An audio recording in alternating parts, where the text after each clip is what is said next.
السلام علیکم میرے پیارے پیارے ریڈرز، امید کرتی ہوں آپ سب خیریت سے ہوں گے۔ میں ہوں آپ کی رائٹر ہانا خان۔ جو ریڈرز میرے چینل پہ نیو ہیں انہیں فکشنل ناولز بائی ہانا خان کی جانب سے خوش آمدید۔ چینل کو سبسکرائب کر دیں، ایپیسوڈ کو لائک کر دیں اور کامنٹ باکس میں اپنی قیمتی رائے کا اظہار لازمی کریں۔ تو جی چلتے ہیں آج کے ایپیسوڈ کی جانب۔ طلسم محبت، از قلم ہانا خان، قسط نمبر 17۔ اس ناول کے تمام جملہ حقوق اس ناول کی رائٹر یعنی کہ ہانا خان کے پاس محفوظ ہیں، لہٰذا کسی بھی پلیٹ فارم پر پوسٹ یا اپلوڈ کرنے سے گریز کریں۔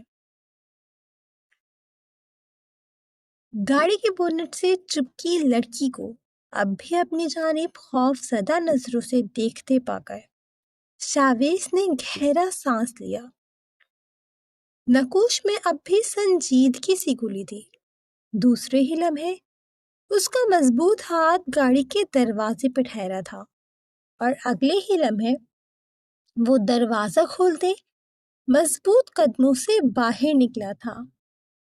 نوران نے اپنی شہد رنگ آنکھیں بڑی کر کے اپنی طرف آتے اس پولیس والے کی جانب دیکھا تھا جس کا قد 6 فٹ سے نکلتا ہوا تھا۔ مغرور اور خوبرو نقوش میں سرخی کے ساتھ ساتھ سنجیدہ تاثرات کا ڈیرا تھا۔ نوران نے تھوک نکلا۔ دل نے بے ساختہ روحان سے ہو کر سرگوشی کی۔ وہ کہاں پھنس گئی تھی؟ محترمہ، کون ہیں آپ اور اس طرح کہاں بھاگ رہی ہیں؟ شاویز نے نوران کی جانب بڑھتے بھاری آواز میں سنجیدگی سے پوچھا۔ دوسری طرف نوران کو اپنی سانسیں اٹکتی محسوس ہو رہی تھیں۔ کچھ بولیں گی محترمہ؟ شاویز نے اب بھی سنجیدگی سے ہی پوچھا تھا، جس پر نوران نے بڑی مشکل سے خود کو پیچھے مڑ کر ابتسام کی جانب دیکھنے سے روکا تھا۔ میں وہ نوران کا لہجہ بری طرح لڑکھڑایا تھا۔ سامنے کھڑا مرد زندگی میں تیسرا مرد تھا جس سے نوران کا سامنا ہوا تھا۔ پہلا بسام ملک، جس کا لہجہ سخت تو نہیں مگر حق ملکیت سے لبریز ہوتا تھا۔ دوسرا ابتسام ملک، وہ پہلا مرد تھا جس کی موجودگی میں نوران پرسکون تھی۔ اب یہ تیسرا مرد ASP شاویز، جس کو دیکھ کے نوران کو اپنی جان نکلتی محسوس ہو رہی تھی۔ وہ خود کو کوئی بہت ہی بڑا مجرم تصور کر رہی تھی۔ دوسری طرف شاویز کے ماتھے پر بلوں کا جال بچھا تھا۔ میں وہ سے آگے بھی کچھ بولیں گی محترمہ کہ اس سنسان سڑک پر آپ کیا کر رہی ہیں اور مرنے کے لیے آپ کو میری ہی گاڑی ملی تھی؟ اب کے شاویز کا لہجہ مزید سخت ہوا تھا۔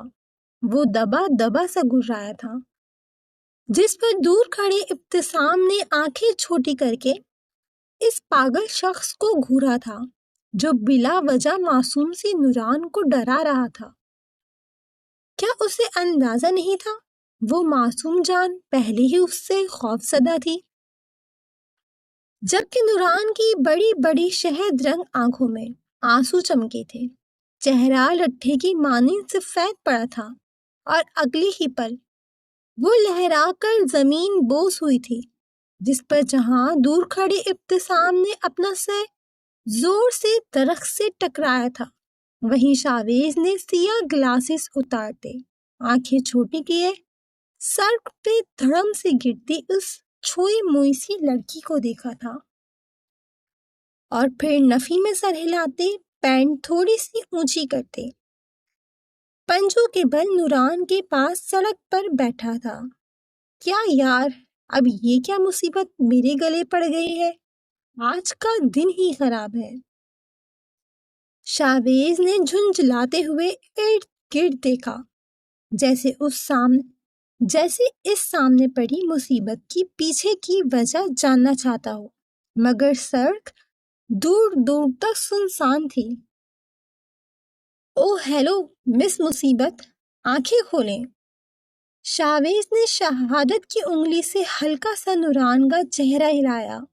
انداز ایسا تھا کہ جیسے وہ مجبور ہو، اور واقعی وہ لڑکیوں سے دور بھاگنے والا شاویز آج سامنے پڑی لڑکی کے بے ہوش ہونے پر بری طرح جھنجھلایا تھا، جبکہ درختوں کے اوٹ میں چھپے ابتسام نے بڑی مشکل سے اپنا کہکا ضبط کیا تھا۔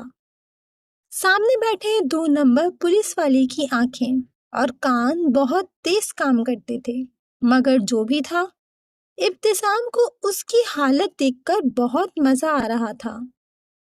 یار کیا مصیبت ہے؟ شاویز نے سڑک سے اٹھتے اپنے قدم گاڑی کی جانب بڑھائے تاکہ پانی کی بوتل نکال سکے۔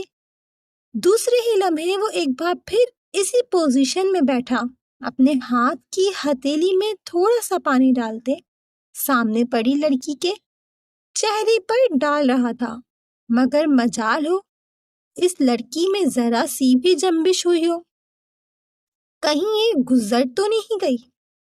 شاویز نے ہاتھ کی انگلی لے جا کر نوران کی ناک کے قریب کرتے اس کی سانسیں چیک کی، جو نارمل رفتار میں چل رہی تھیں، اور اگلے ہی پل جھنجھلاتے ہوئے موبائل سے ایک نمبر ڈائل کیا۔ انسپیکٹر ندا، آپ اس وقت کہاں ہیں؟ گھر پر ہیں۔ شاویز کی آواز پر دوسری جانب سے کچھ کہا گیا تھا، جس پر شاویز کے بگڑتے نقوش فوراً سے ڈھیلے پڑے تھے، مگر ماتھے کے بل اب بھی ویسے کے ویسے ہی تھے۔ او ہاں، میں بھول گیا تھا، آپ نے لیو اپلیکیشن دی ہے 1 ہفتے کی۔ ٹھیک ہے، نہیں، نو پرابلم۔ شاویز نے ایک ہاتھ کے انگوٹھے سے آئی برو سہلاتے عادتاً کہا۔ انسپیکٹر ندا شاویز کے ماتحت کام کرتی تھیں، جنہوں نے 2 دن پہلے ہی اپنے والدین کے پاس لاہور جانے کے لیے چھٹیوں کی درخواست دی تھی، جو اس وقت شاویز کے ذہن سے بالکل نکل چکا تھا۔ اب کیا کروں آپ کا مس مصیبت؟ شاویز نے دانت کچکچاتے سامنے بے سود پڑی لڑکی کو ہوش میں لانے کے لیے ایک اور کوشش کرنے کا سوچا، مگر اس بار بھی نتیجہ 0 تھا۔ اب کہ شاویز کو کچھ تشویش ہوئی تھی۔ کیا کروں؟ ہسپتال لے جاؤں؟ نہیں، وہاں پھر مجھے بھی رکنا پڑے گا۔ اب کہ شاویز نے زیر لب بڑبڑاتے ادھر ادھر چکر لگائے، پھر دارالعلوم چھوڑ دیتا ہوں۔ دماغ نے ایک اور حل دیا، جس پر شاویز کی آنکھیں چمکی۔ نہیں یار، ایک اکیلی لڑکی ہے، کون ہے یہ بھی مجھے نہیں پتا۔ ہر ادارے میں کوئی نہ کوئی کرپٹ یا 2 نمبر بندہ بیٹھا ہے، میں اسے ایسے ہی کسی کے حوالے نہیں کر سکتا، کوئی اونچ نیچ ہو گئی تو۔ شاویز نے فوراً دماغ کے دیے گئے حل کو رد کیا، پھر گہرا سانس لیا۔ جب تک ہوش نہیں آ جاتا، مجھے خود ہی ان محترمہ کی حفاظت کرنی پڑے گی۔ آخرکار شاویز نے ایک فیصلے پر پہنچتے ایک نظر سامنے بے سود پڑی لڑکی کی جانب دیکھا۔ اے میرے مالک، مجھے معاف کرنا، مگر میں مجبور ہوں کہ ان محترمہ کو ہاتھ لگاؤں، کیونکہ اس کے بغیر ان کو اٹھا کر گاڑی میں لٹانا ناممکن ہے۔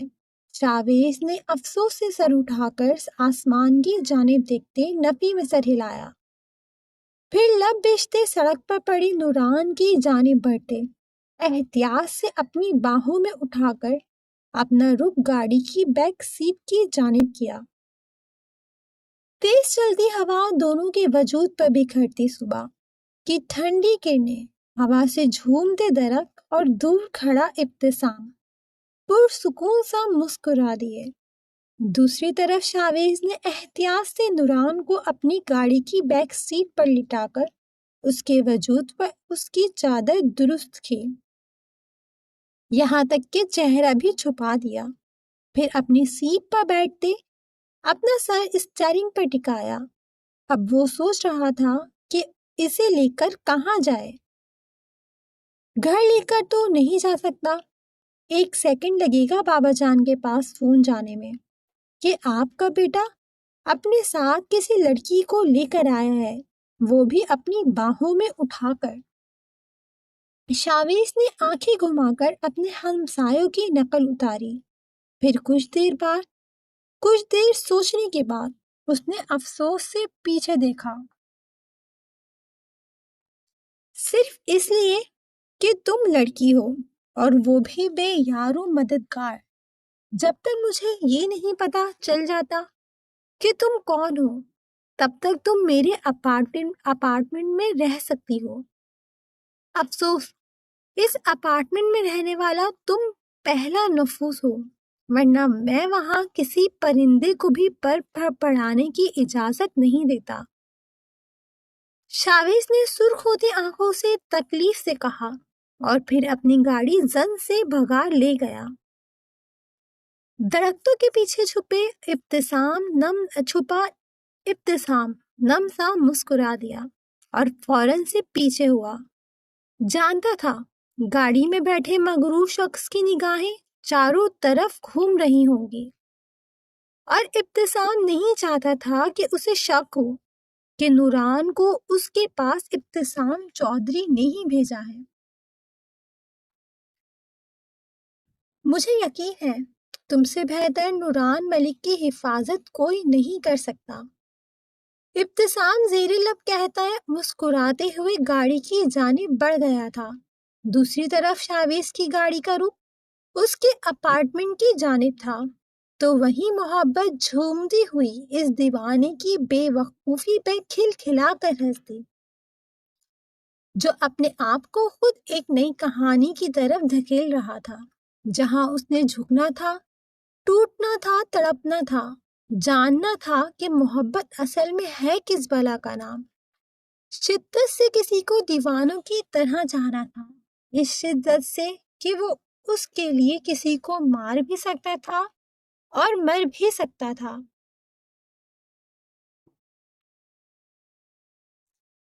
سنو، میرے اور سوہا کے لیے ملازمت سے کہہ کر ناشتے کا انتظام کرواؤ۔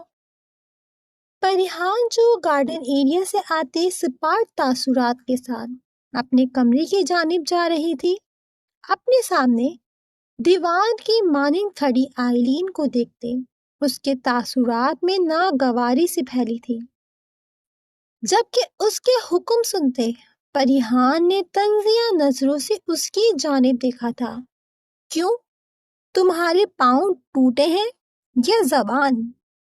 پریحان نے آنکھیں گھماتے حقارت سے کہا۔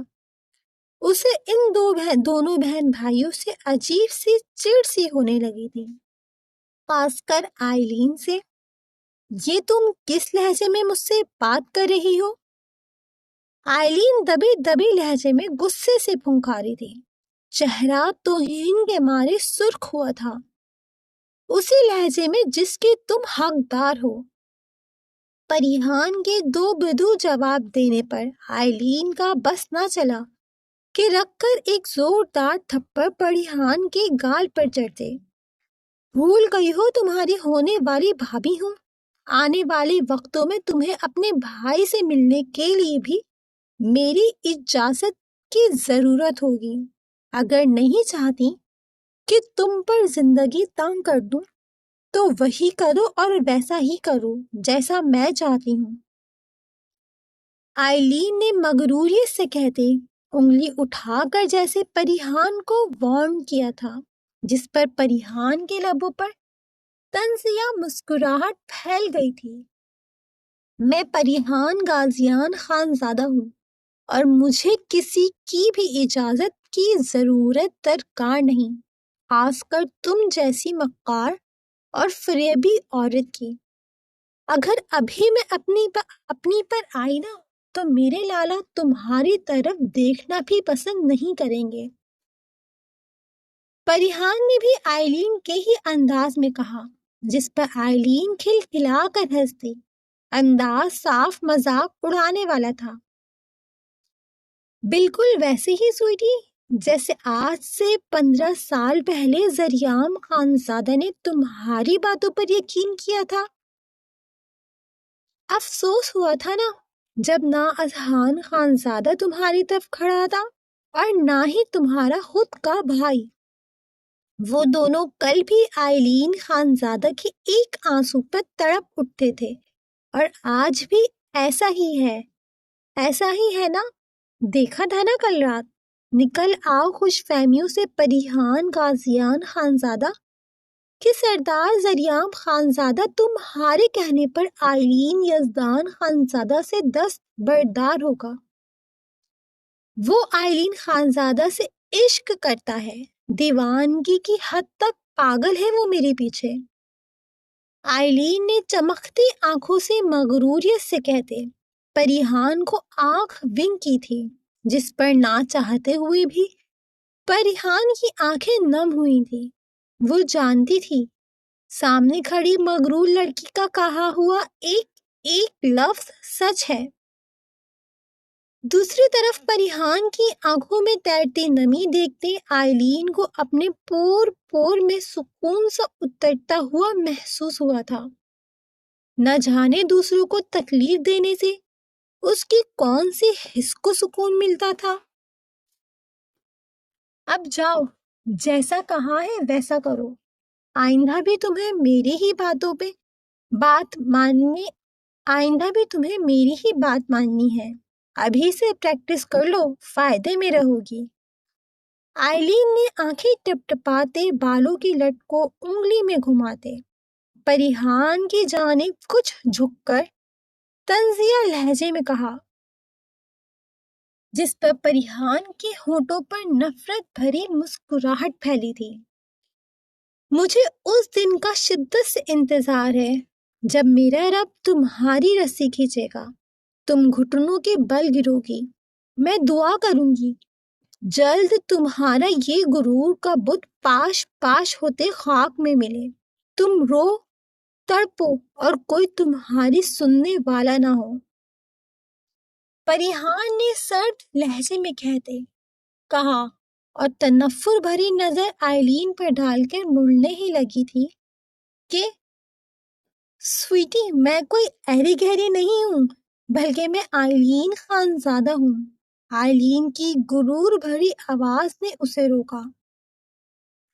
اس گاؤں کے سردار یزدان خانزادہ کی بیٹی، سردار ذریعام خانزادہ کی ہونے والی بیوی اور اذہان خانزادہ کی بہن، میرے تحفظ کے لیے 3 مضبوط صاحبہ موجود ہیں جو میرے ایک آنسو پر تڑپ اٹھتے ہیں، میرا کوئی بال بھی باقا نہیں کر سکتا۔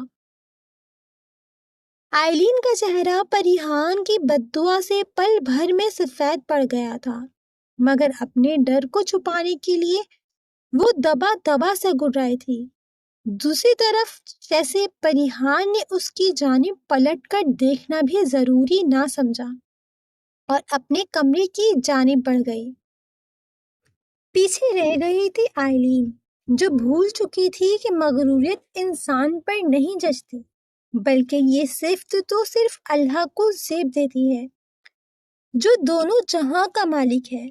انسان تو خطا کا پتلا ہے جو اپنے رب کے آگے جھکنے اور اس کی عبادت کرنے کے لیے اس دنیا میں بھیجا گیا ہے۔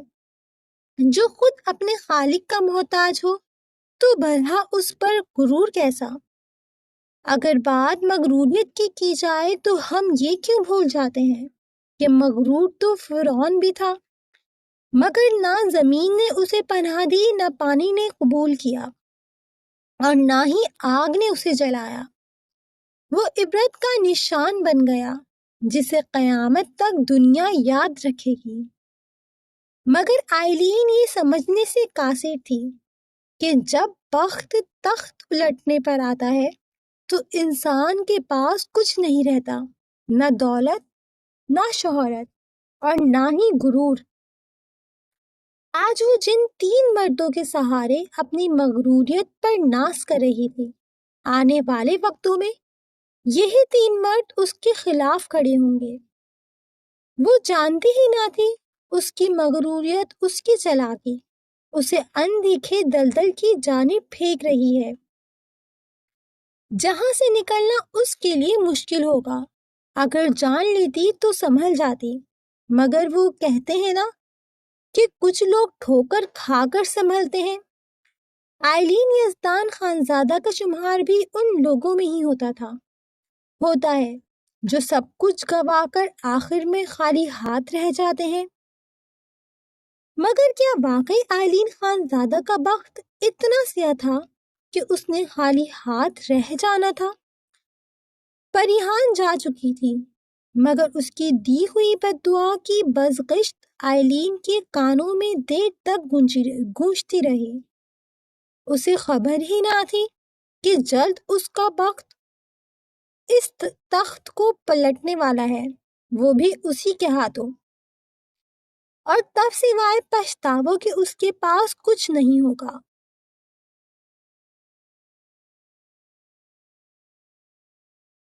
سوات کے یک بستہ شام بھی جیسے آج خان حویلی میں ہونے والے جشن میں خوشی سے جھوم رہی تھی۔ پوری حویلی کو اس وقت ایک دلہن کی طرح سجایا گیا تھا۔ سرد ہوائیں باہر پتریلی دیواروں سے ٹکرا کر جیسے خان حویلی کی خوشیوں میں شریک ہونے کے لیے بے تاب تھیں۔ باہر کی نسبت اندر کا ماحول موسم سے بالکل بے نیاز اور مختلف، گرم، روشن اور خوشیوں سے بھرا ہوا لگ رہا تھا۔ خان حویلی کی ایک دیوار اور پلر کو اس وقت ایک دلہن کی طرح سجایا گیا تھا، اور کیوں نہ سجایا جاتا؟ آخرکار خان حویلی میں ایک نہیں بلکہ 3 جوڑوں کی رسمیں مایو تھی، تو خوشیوں کا میلہ بھی 3 گنا زیادہ ہی سجنا تھا۔ دیواروں پر لٹکی سنہری روشنیوں کی لڑیاں نرم لہروں میں جھلملا رہی تھیں، جبکہ ساتھ ہی تازہ گیندے اور موتیوں کی باریک لڑیوں نے پورے ماحول کو رنگین بہار میں بدل دیا تھا، جو آنکھوں کو گہرا کرنے کے لیے کافی تھا۔ اگر لاؤنج میں چلیں تو لاؤنج میں اس وقت صوفوں کو ایک طرف رکھا گیا تھا، جہاں بزرگ خواتین کے بیٹھنے کا انتظام تھا، جبکہ ماربل کے سفید فرش پر گہرے رنگ کے نرم موٹے قالین بچھے تھے، جن پر مایو کی تھیم کے حساب سے چادریں اور رنگ برنگے گاؤ تکیے رکھے تھے۔ ساتھ میں 2 بڑے بڑے ڈھولک بھی رکھے تھے، تو وہیں قریب ہی دلہنوں کے لیے پھولوں سے سجے 3 جھولے کمرے کے رونق کو 4 چاند لگا رہے تھے۔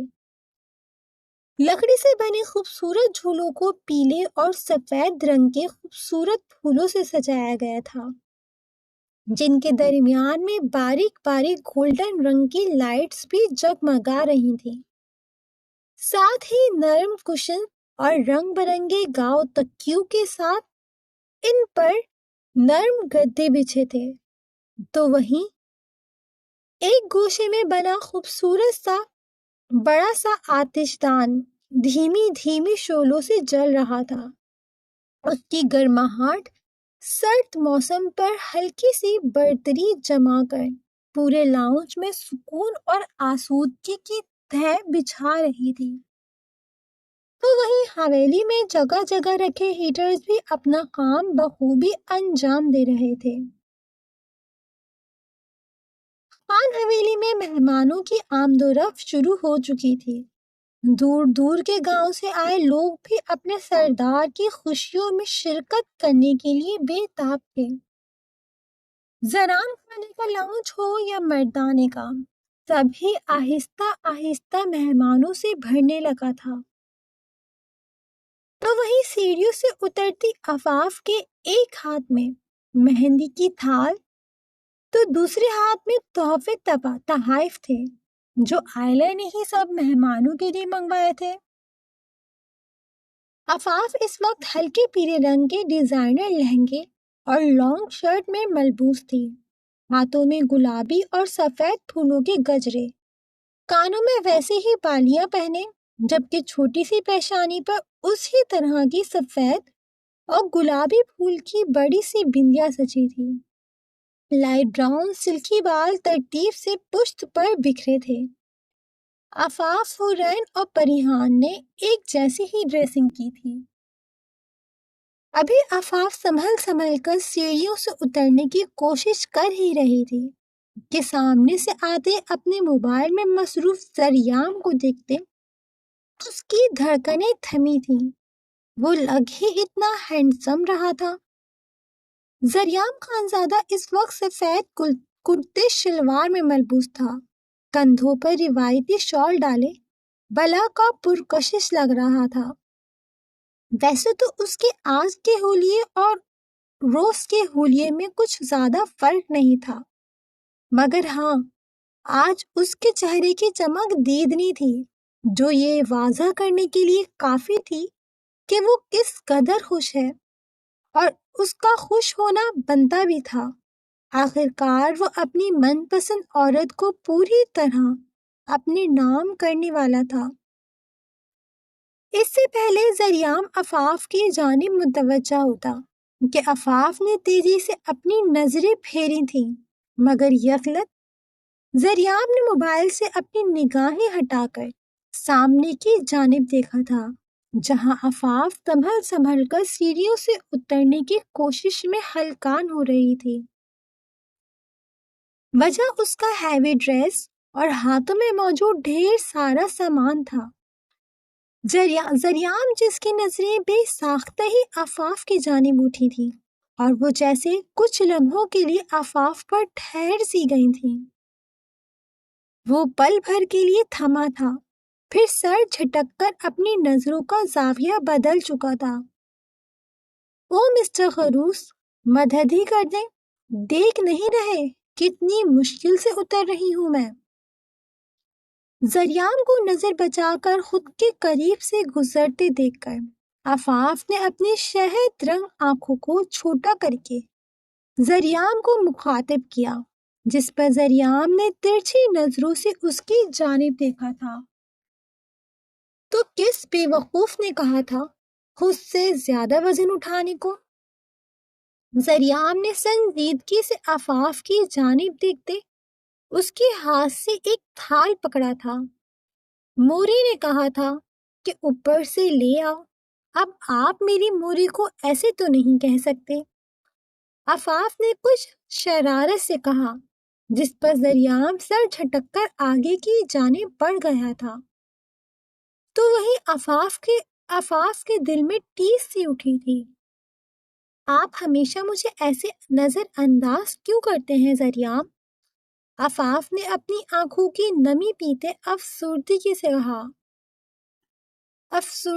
سے کہا، تم مجھے باقی سب کی طرح لالا کیوں نہیں کہہ دیں؟ زریام کی جانب سے آنے والے سوال پر عفاف نے اپنے لب بیچے تھے، جس پر زریام نے پیچھے مڑتے اس کی جانب سرد سرخ نظروں سے دیکھا تھا۔ جس طرح عورتوں میں چھٹی حس ہوتی ہے جو سامنے والے کی نظروں اور نیت کو جھٹ سے پہچان سکے، ویسے ہی مردوں میں بھی ہوتی ہے۔ عفاف یزدان خانزادہ، زریام نے لفظوں پر زور دیتے کچھ رک کر جیسے اپنی نظروں کا زاویہ بدلا تھا، اور مزید گویا ہوا، میں تمہیں غلط نہیں کہوں گا عفاف، مجھے نہیں پتا کہ کب، کیسے اور کیوں تم میری طرف مائل ہوئی، حالانکہ میں تو ہمیشہ سے ہی آئلین خانزادہ کا تھا۔ میں نے کبھی تمہارے ساتھ نرمی نہیں برتی، نہ ہی تمہیں اہمیت دی۔ مجھے نہیں معلوم میں تم سے کیا کہوں، مگر ہاں، یہی وجہ ہے کہ جب سے تم خان حویلی آئی ہو میں نے تمہارے اور اپنے بیچ ایک فاصلہ رکھا ہے۔ زریام نے ٹھہرتے ہوئے ارد گرد دیکھا، جیسے کہیں دل میں کوئی فکر لاحق ہو کہ کوئی سن نہ لے۔ جب تسلی ہو گئی تو پھر گویا ہوا، جبکہ عفاف کے دل کیا زمین پھٹے اور وہ اس میں سما جائے۔ یہ ایک تھپڑ ہی تھا زریاب خانزادہ کی جانب سے، جو عفاف کو شرمندگی کی گہرائیوں میں دھکیل چکا تھا۔ مگر بھلا دل پر بھی کوئی اختیار ہوتا ہے؟ عفاف نے اپنے گلابی لب بری طرح کچلے، جبکہ دوسری طرف زریاب مزید کہہ رہا تھا کہ تمہاری آنکھیں تمہارے دل کے تمام راز افشاں کرتی ہیں۔ میں تمہاری اپنی جانب اٹھتی ہر نگاہ سے واقفیت رکھتا ہوں، جو مجھ پر پہلی ہی نظر میں واضح ہو چکا تھا، اس لیے احتیاط علاج سے بہتر ہے، جو میں نے کی بھی ہے۔ اور میں ویسے بھی کوئی اسکینڈل نہیں چاہتا، نہ ہی میں یہ چاہتا ہوں کہ میری آئلین مجھ سے بدگمان ہو۔ زریاب نے بغیر عفاف کی جانب دیکھے دو ٹوک لہجے میں سنجیدگی سے کہا، لہجہ سپاٹ سا ہی تھا۔ دوسری طرف عفاف کو شرمندگی، ندامت، احساس توہین جیسے کئی جذبوں نے اپنی لپیٹ میں لیا۔ عفاف نے نم ہوتی آنکھوں سے صدمے سے اپنے آگے چلتے زریاب کی پشت کو دیکھا۔ وہ کون سا ایسا لمحہ تھا جب سامنے کھڑا شخص اس کے دل کے راز پا چکا تھا؟ یہ راز تو اس نے خود سے بھی چھپایا تھا۔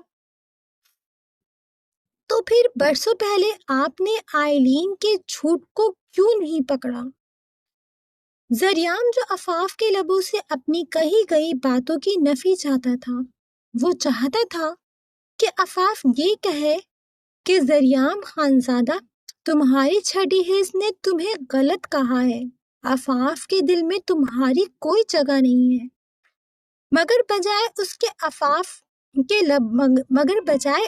کے عفاف کے لبوں سے کچھ اور سنتے، زریاب نے لب بشے تھے، رگیں بری طرح تنی تھی، کیونکہ میرے لیے آئلین سے بڑھ کر کوئی نہیں ہے، تم تو دور دور تک نہیں۔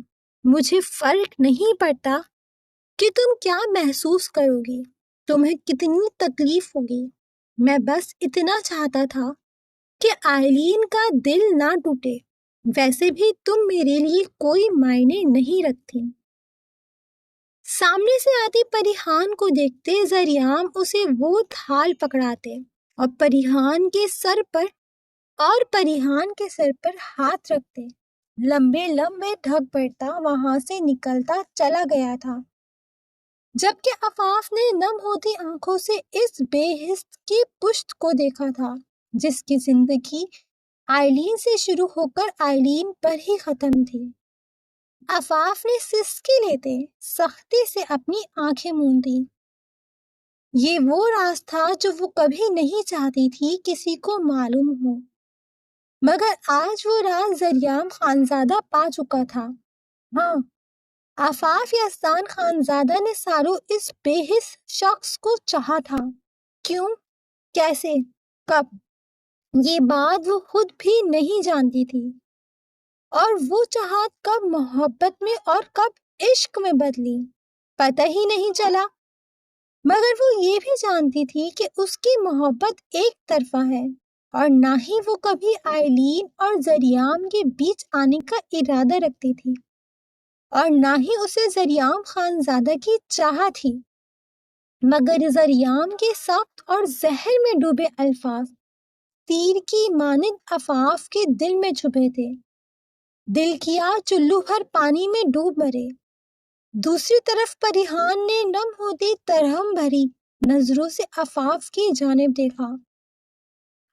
وہ کیسے نہ دیکھتی عفاف کی آنکھوں میں وہ اذیت جو خود اس کی نیلی آنکھوں میں ہر وقت تیرتی رہتی تھی۔ زریاب نے سچ کہا تھا، عفاف کی شہد رنگ آنکھیں بولتی تھیں، اور انہی شہد رنگ آنکھوں نے عفاف سے دغا کی تھی۔ محبت روگ ہے جانا، عجب سنجوگ ہے جانا، کسی کی آرزو میں ہم ہمیشہ ہو گئے رسوا، وہی قصہ، وہی الجھن، وہی افسانہ دل تھا۔